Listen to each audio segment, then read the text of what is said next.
大家好，我係 Terence。今日我想同大家講一個我同你都會有機會遇到嘅情況喎。我哋會去健身室之前，都一定會係安排好晒每個星期嘅課表㗎啦。每次去到要訓練啲乜嘢，我哋都一定會係諗好晒㗎啦。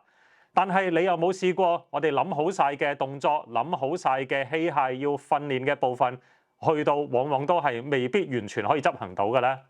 例如部器械係壞咗冇得用，或者係部器械係非常之受歡迎嘅，好多人排隊排到去門口。咁樣嘅話咧，我哋冇理由特登喺度繼續等落去㗎。其實俾我咧，我一定唔會繼續等嘅。我哋所謂嘅訓練係講緊訓練嘅方向，而唔係要完全執行晒課表上面寫好晒嘅每一字一眼。課表點樣安排？我喺之前嘅影片有介紹過㗎啦。如果你而家都未知道點樣安排課表嘅話咧，你可以撳翻我喺影片說明欄嘅連結，睇翻我嘅課表安排係點樣建議大家嘅。我哋而家好常都會係先學識咗好多動作啦，我亦都教咗大家好多嘅動作喺影片裏邊，我都做咗好多唔同嘅示範㗎啦。但係我哋點樣結合埋佢，變成我哋內在嘅知識，然後靈活咁運用出嚟咧，就係我哋今日嘅重點啦。我哋要知道，我哋所謂嘅課表其實唔係話要完全一字一眼去到跟住晒佢嘅，我哋要因應個情況去到改變，靈活去到變通。課表裏邊其實只係俾我哋一個嘅方向嚟啫，令到我哋知道我哋身體究竟係要訓練乜嘢嘅部位咧。我哋訓練嘅時候要點樣去到細分？例如我用翻胸肌嚟到做例子，我哋喺課表上面寫咗，我哋要做臥推舉啦，我哋要做斜板推舉。斜板可以訓練到上胸啦，如果係臥推舉可以練到我哋中胸嘅位置啦。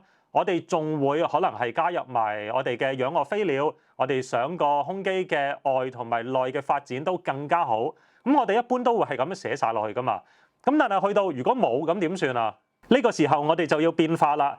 器械如果我哋冇得用嘅話，我哋可以改變成用啞鈴啦。如果啞鈴區裏邊一樣都好多人，咁點算好啊？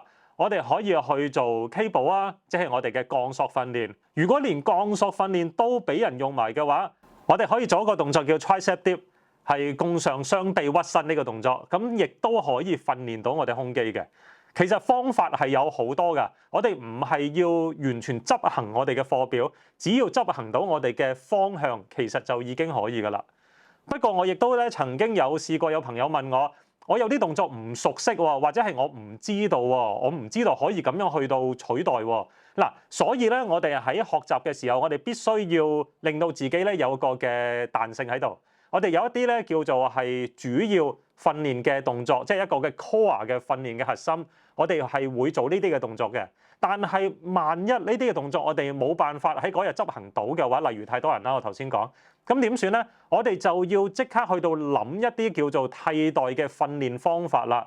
到呢度，我同大家整一整理我頭先所講嘅內容先。我哋訓練嘅係方向，訓練嘅係目標肌群，而唔係某幾個指定嘅動作，亦都唔係要執行晒我哋嘅課表。如果要執行晒課表嘅話，其實就已經會變成功課，而唔係一個嘅方向嚟啦。而學識多啲唔同嘅動作，可以俾我哋喺有需要嘅時候作為替代嘅用途嘅。我而家舉另外一個嘅例子，用心肺功能訓練，又或者係做帶氧運動呢方面去到同大家講解啦。我哋做滑雪機，又或者係單車機嘅時候咧，你都會見到其實我哋想做都好啦，都會有好多人去到用㗎。咁有陣時咧又要等喎，又要排喎。咁如果真係太多人用，冇得用嘅話，你會唔會繼續企喺度排隊咧？嗱，有陣時我哋會聽到啦，特別係長者可能會係更加注意呢一點嘅，就係可能會係聽到講做單車機或者滑雪機呢類型嘅訓練，會對個膝關節啊、腳腕啊嘅保護會好啲，因為咧呢啲係屬於一啲冇撞擊性嘅器械，咁會對關節嘅保護咧會係相對跑步機係會好啲啦，因為冇撞擊性啊嘛，咁驚住會整親噶嘛。咁但係咧，其實有陣時我哋嘅諗法都會係，如果我哋經常做住同一個嘅訓練、同一個嘅模式，我哋身體係會適應、係會習慣。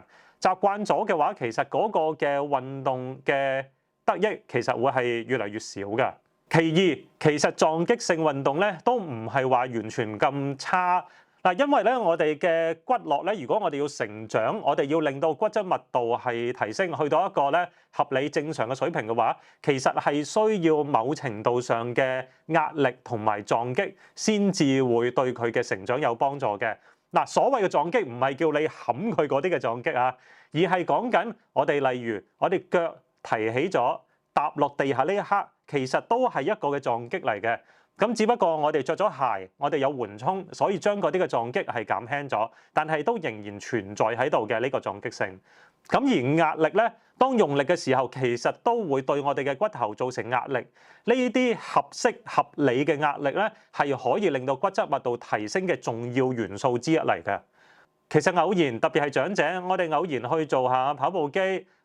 唔好話真係跑啊，可能跑嘅話真係會覺得太辛苦，或者會真係本身有啲痛症。我哋可以試下急步行，其實一樣係對我哋嘅體能嘅訓練係非常之好。咁你可以係一個星期可能係做一次跑步機，少少地唔好做太多。其他時間有得做嘅，咪繼續做翻我哋嘅單車機或者滑雪機。呢啲係預先喺我哋嘅訓練課表裏邊安排咗嘅內容。其實呢啲係一啲嘅變化嚟嘅。嗱，我再提供多個情況俾大家啦。如果真係啲有氧運動嘅器械咧，真係冇晒啦，全部都俾人用晒啦，咁點算好咧？其實都唔緊要嘅，偶然練少一次半次，其實係唔會對我哋有任何大嘅影響嘅。反而嗰日既然都去到啦，我哋一定要揾一啲嘢把握時間去到訓練。我哋其實可以當日咪集中喺我哋嘅肌肉訓練上面咯。集中肌肉訓練，我哋就即刻可以去到諗啦。我哋有邊一啲係相對弱項嘅位置咧？嗱，其實咧，我哋所有嘅訓練都係期望揾出我哋嘅弱項，係練弱項嘅，並非走去再練多啲強項嘅。強項係需要慢慢保持住，但係揾出我哋嘅弱項，然後加以改善，先係我哋做健身、提升我哋體能一個嘅重大要素嚟嘅。所以有陣時有啲動作我哋唔熟悉，唔知道點做，但係如果對我哋都係非常之有幫助，其實都必須要去到做嘅，全身都要去到平均均衡咁去到訓練。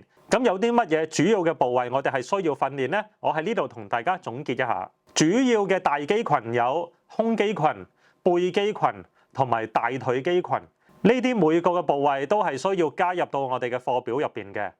但係你會見到我，點解冇膊頭肌群㗎？嗱，其實因為咧，我哋練胸同埋練背嘅時候，膊頭係必定有參與喺入邊嘅，所以呢啲我哋就可以係作為一啲，當我哋有時間可以去再深化我哋嘅訓練，令到個針對性更加大咧，就可以特登再抽一啲時間出嚟，去到訓練膊頭啦。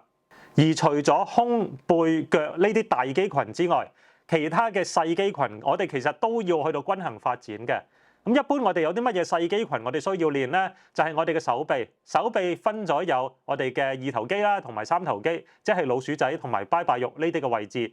而腹部嘅訓練其實可以做捲腹，又或者係加埋俄羅斯轉體 Russian twist， 咁其實咧就已經好好噶啦。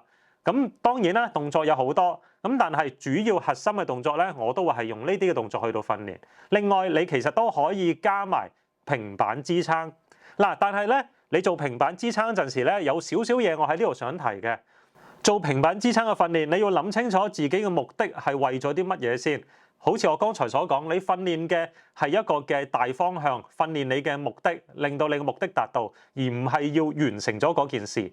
嗱，好多時候咧，我都會聽到有啲朋友講話，我做平板支撐咧，我會做到5分鐘㗎，跟住咧練下練下咧，我做到成7、8分鐘添啊。嗱，其實咧，我會先問一問佢，做呢個平板支撐嘅動作，你究竟係想得到啲乜嘢先？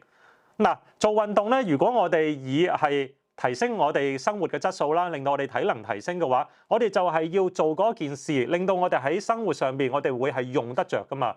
如果我哋係固定住一個嘅動作，撐住喺個地度，然後成5分鐘、6、7分鐘嘅話咧，其實你覺得喺日常生活，我哋有幾可會咁樣做咧？反而我哋呢一個嘅核心訓練，我自己咧，我會做最多都係2分鐘或者3分鐘咧就算㗎啦，會停低。因為核心嘅訓練，我唔會淨係喺平板支撐裏邊先至會啟動我嘅核心㗎。當我喺練胸、練背、練腳嘅時候，其實全部嘅時間我都係用緊我嘅核心。咁但係我喺訓練呢啲嘅時候，我要保持住我嘅核心係穩定。我做一組嘅動作，我可能會做8至12下。裏邊我最多可能都係1分鐘時間嘅啫嘛，我個核心就已經係唔需要再用力㗎啦，我會完成咗嗰一組㗎啦嘛，所以我未必係需要去到5分鐘、6分鐘咁長時間嘅核心穩定性咯。我喺呢度又同大家總結一下，我哋嘅訓練其實係想提升我哋嘅體能啦。如果你唔係攞嚟比賽，咁就梗係去到提升生活質素㗎啦。我哋練腹肌，我哋練我哋嘅核心，係令到應付我哋日常固定我哋嘅核心穩定性會係更加強啦。咁所以咧，唔需要話做得時間太長嘅，夠你嘅使用就已經足夠㗎啦。而胸、背、腳喺日常又點樣會用得到咧？胸其實我哋喺趴咗喺個地下度，例如我哋要喺櫃底執翻啲嘢出嚟，我哋會係趴低喺地啦，然後執完啲嘢撐翻起身陣時，你會攞手喺地下撐起嚟噶嘛？呢個其實就係近似掌上壓嘅動作，係使用我哋嘅胸肌嘅。而如果你有搭鐵路嘅，你會揸住個扶手噶嘛？個扶手當你隻手提起咗揸住嘅時候，你亦都會運用到你嘅膊頭、胸肌、背肌去到穩定你整個人。而你嘅核心肌群亦都喺呢個時候會啟動到，會用得着。而腿部嘅訓練就可以令到我哋日常生活上落樓梯、踎低、起身都會變得更加輕鬆嘅。